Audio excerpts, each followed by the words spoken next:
मोहोळमध्ये नेमकं घडलंय काय? मागील वर्षभरापूर्वी विधानसभा निवडणुकीत राजन पाटलांना पराभवाचा धक्का बसला होता. आता मोहोळ नगर परिषदेमध्ये देखील त्याच पराभवाची पुनरावृत्ती भाजपकडून क्षीरसागर यांना उभं केलं, पण शिंदे सेनेच्या सिद्धी वस्त्रे यांनी त्यांना धूळ चारली. सिद्धी वस्त्रे या महाराष्ट्रातील सर्वात तरुण नगराध्यक्ष ठरल्या आहेत. मोहोळमध्ये पाटलांची सत्ता 30 वर्षापासून अबाधित होती, पण यावेळी विरोधकांनी एकत्रित पाटलांना रोखलं. शिंदे सेना, अजित पवार गट आणि विरोधी पक्षांची आघाडी यामुळे भाजपाचा धुव्वा उडाला. अंगारमध्ये नुकताच विजय मिळवलेल्या पाटलांना मोहोळमध्ये असा झटका बसावा हे त्यांच्या राजकीय कारकिर्दीला खूप मोठा धक्का मानण्यात येत आहे. काय आहे ही बातमी सविस्तरपणे जाणून घेण्यासाठी आपण जर पहिल्यांदाच NGTV मराठी न्यूज चॅनलवरती आला असाल तर नक्की सबस्क्राईब करा. नमस्कार, मी बंदगी NGTV मराठी न्यूज चॅनलमध्ये तुम्हा सगळ्यांचं सहर्ष स्वागत करतोय. सोलापूर जिल्ह्यातील मोहोळ हे गाव म्हणजे राजन पाटलांचा बालेकिल्ला. गेल्या 3 दशकापासून मोहोळ म्हणजे राजन पाटील असं समीकरण इतकं पक्कं झालं होतं की विरोधकांना त्यामध्ये तडा देखील दिसत नव्हता. पण 2025च्या निवडणुकीत हे समीकरण चक्क मोडीत निघालं.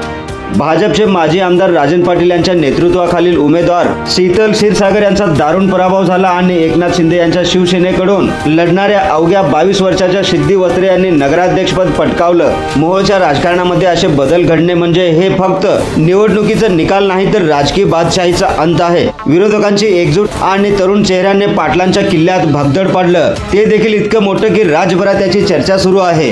रोखठोक बोलायचं झालं तर पाटलांची ही हार फक्त निवडणुकीची नाही तर त्यांच्या एक हाती राजकारणाचा अंत आहे.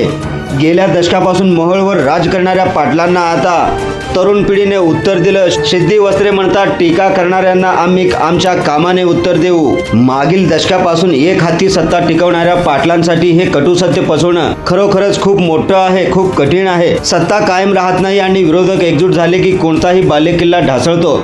सोलापूर जिल्ह्यातील हे निकाल महायुतीमधल्या अंतर्गत संघर्षाचे देखील दर्शन घडवते, जिथे शिंदे सेनेने भाजपाला जोरदार धक्का दिला आहे. या एका निवडणुकीने एक गोष्ट मात्र स्पष्ट होते, राजकारणात बदल अपरिहार्य आहे. राजन पाटलांसारख्या जुन्या नेत्यांना आता नव्या आव्हानांना सामना करावा लागेल. मोहोळच्या जनतेने तरुण नेतृत्वाला संधी दिली आणि तेही इतक्या मोठ्या फरकाने. ही हार पाटलांसाठी धडा आहे. सत्ता गमावण्याची वेळ आली की कोणतीही बादशाही टिकत नाही. या बातमीवरती आपली काय प्रतिक्रिया आहे ते आम्हाला कमेंटद्वारे नक्की सांगा. अशा मातब्बर राजकारण्यांपुढे निवडून आलेल्या नवख्या उमेदवारांचा निभाव लागेल का?